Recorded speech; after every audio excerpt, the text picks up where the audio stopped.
Our motoring tip of the week concerns heater performance. Now, in Canada, there's many months of the year when you may need a little bit of the heater to clear the windows on your vehicle and be comfortable.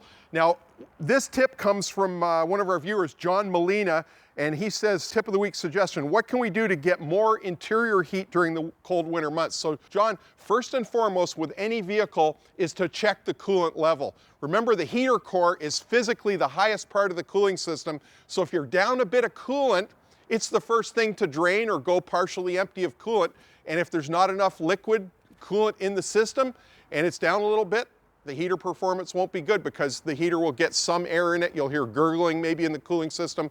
So check that coolant level. Remember, nowadays we have brand-specific coolant, so you got to make sure you've got the right coolant and enough as well.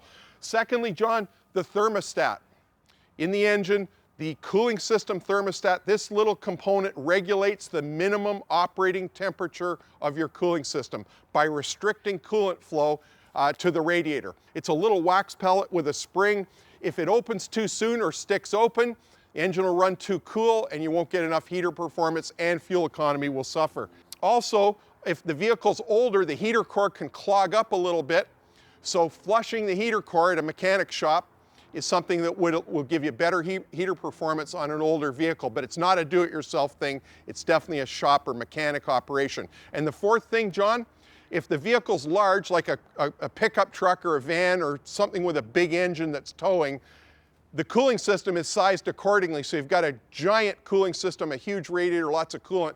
If you're operating in northern climates, Western Canada, anywhere where it's really cold, you'll see guys that run what we call a winter front. And it's basically a vinyl cover that blocks off some of the airflow into the radiator. You wouldn't use it on a small car or a minivan likely, but certainly on pickups and bigger vehicles, it's something you can look into. Make sure you understand the operation of this though, because there still needs to be some airflow into the front of the vehicle, even in the coldest of the winter months. You can't block it off completely. So if you're not familiar with winter fronts and their installation and operation, make sure you talk to someone that is familiar with them because you can overdo it.